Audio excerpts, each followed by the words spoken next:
на всички. Така, дълга пауза, специално за нашия отбор. Опитахме се по най-добрия начин да я оплътнем, да изиграем две контроли. Футболисти имаха и достатъчно време и да почиват през тази пауза и не знам доколко това е положително, но при всички положения по-добре беше да продължим ритъма, който бяхме хванали. Основното нещо, което трябва в момента е да се сконцентрираме максимално,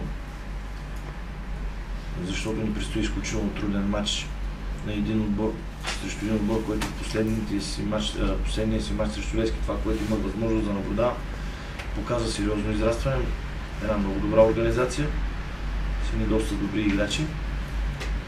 Очаквам от нашия отбор максимална концентрация, максимално спазване на игровата дисциплина и всеки играч да играе на максимум от възможностите си.